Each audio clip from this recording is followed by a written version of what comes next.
Now let's go to the essential. There are two qualifications. One is the essential. When the recruitment managers is recruiting people, especially managerial levels, they are always looking at the essential. Sometimes they ignore the desirable. But in terms of availability and the desirable has it, the candidate rather has it in terms of desirable, then that will also be considered. But what is important is the essential. And for this position would be bachelor's degree. Bachelor's degree.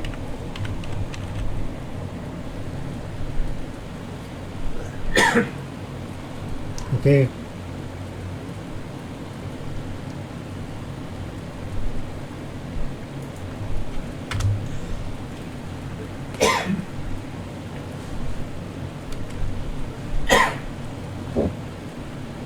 Okay, bachelor's degree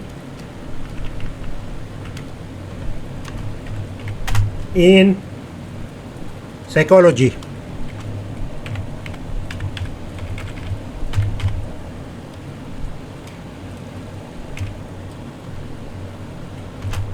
Or HR.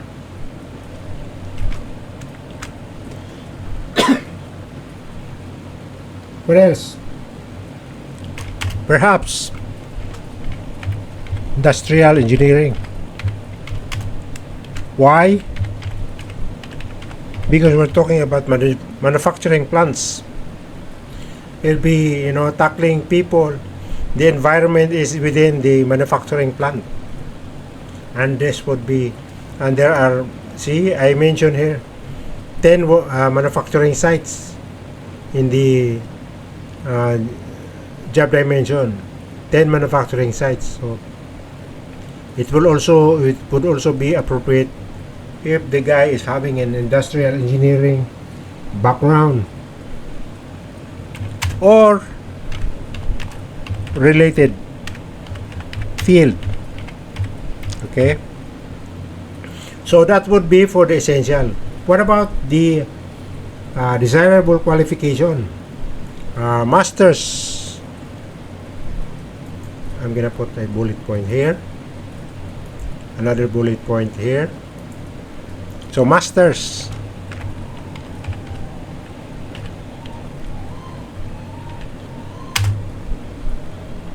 In OD, organizational development. Okay,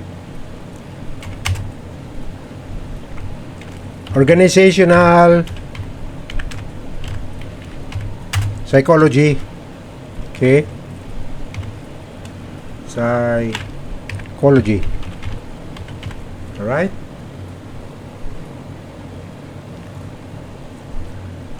Or MBA. MBA is okay. Then when it comes to certification, it says certifications in lean management or lean manufacturing. What else? Certification in Six Sigma.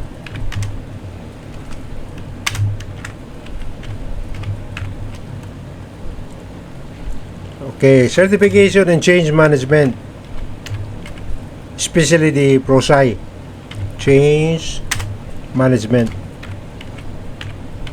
This training is very critical in the manufacturing plant, change management. They always have this in the manufacturing. Okay, so change management, I will say ProSci.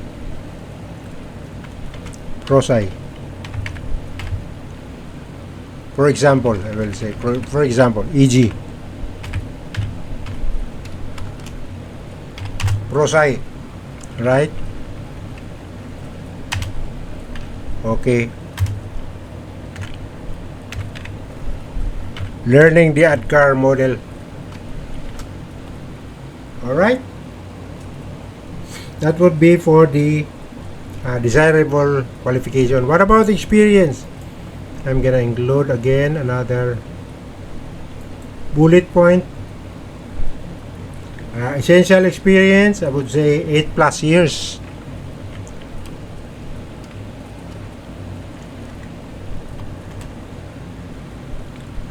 Okay, 8+ years. You can actually reduce the 8+ years. I can make it 5+ years, you know, if the qualification is undesirable, like MBA or even PhD. If he's got PhD, then 5 years plus experience would be enough.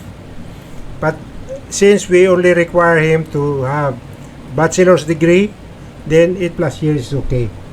Okay. Otherwise, the job size will come down, will reduce. We don't want to, to reduce the job size because we don't want the grade to be downgraded, for him to have a low grade because the salary will be lower.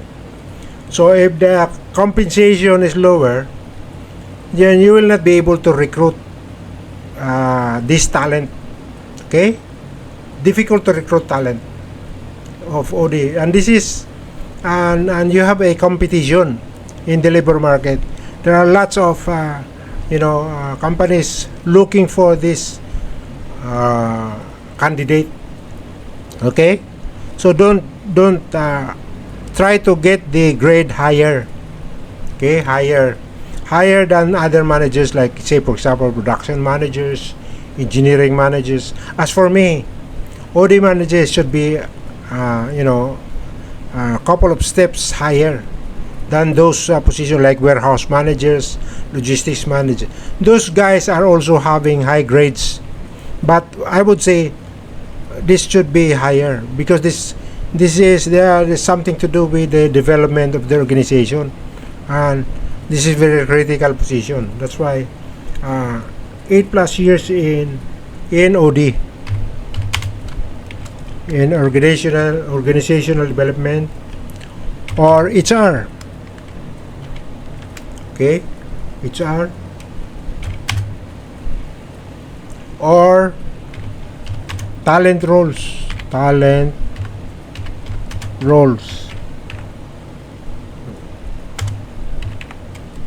All right. Of course, within manufacturing,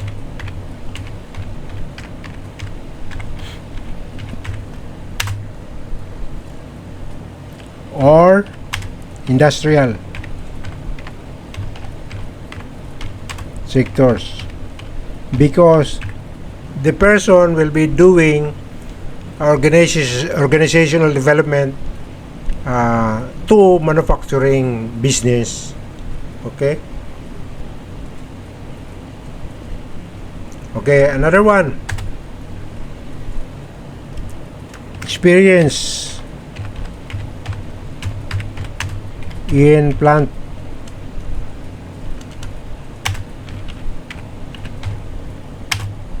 level,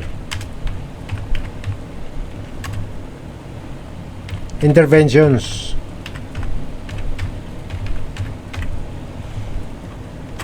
and leadership,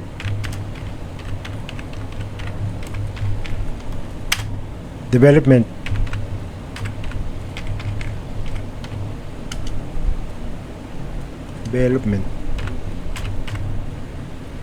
Okay, now let's go to desirable experience.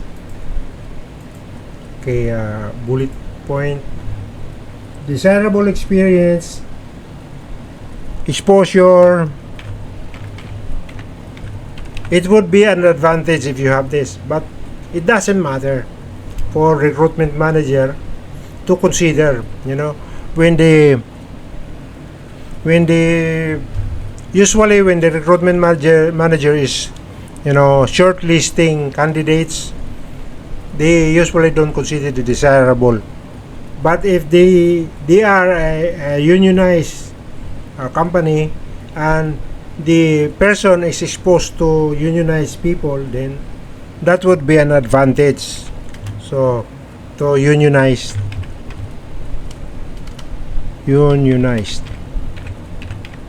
environments, environments. All right.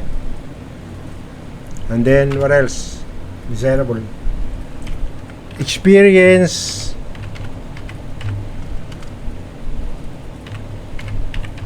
in lean transformation.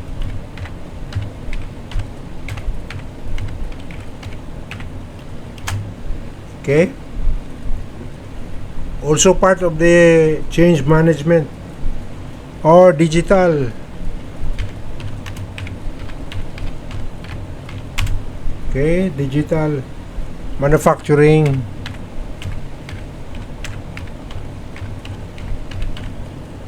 Initiatives. What do I mean by this? Computerization. You are trying to, initiatives. Trying to computerize everything, all the processes. Okay? That would be good for the lean management. Familiarity.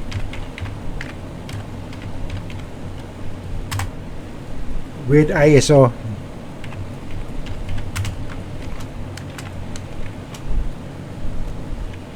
TPM, total productive maintenance or compliance.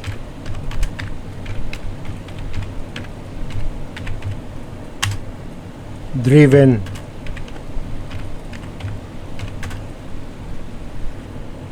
Training frameworks.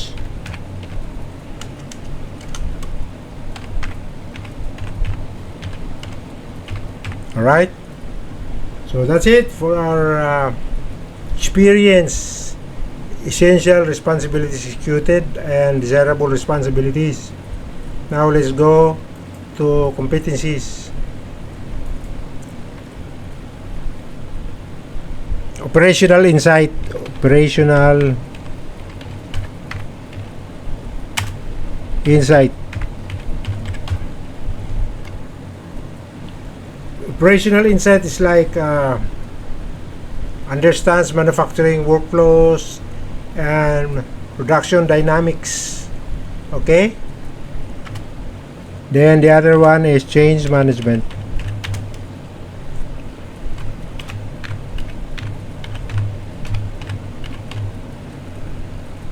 So in terms of change management, I would say I'd rather say leadership. Change leadership. That would be okay. Because this this competency drives adoption of lean and digital initiatives across plants.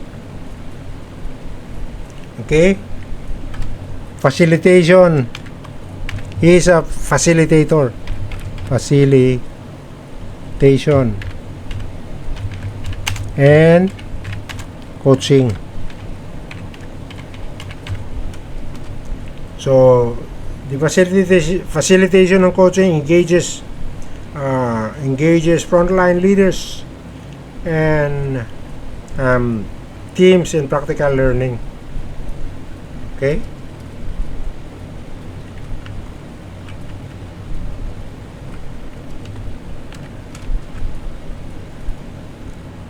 Okay, stakeholder.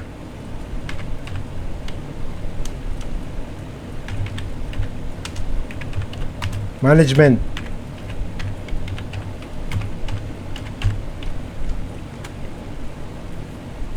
Builds trust with plant managers like HR and union representatives.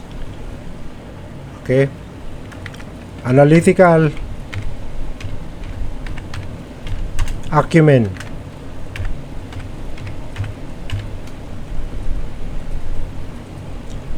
Uses data to diagnose issues and measure OD impact. Okay. Another thing is communication and influence.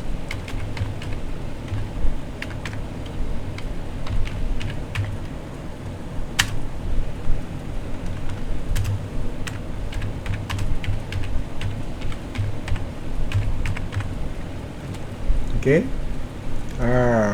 Culture building.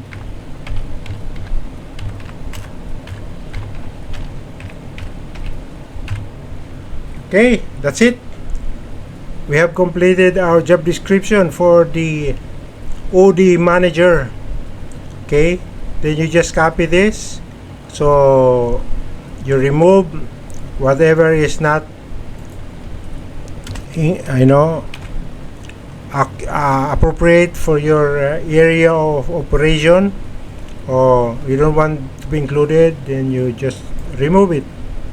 Then if you want to add something, you can add, as long as it follows the rules that I have set in writing the job description. What are the importance, what are the critical thing that you have to include, all right, in the job description. Okay, that's it for our exercise, which is job description writing, and writing the OD manager job description for manufacturing. Thank you for watching. Until the next one.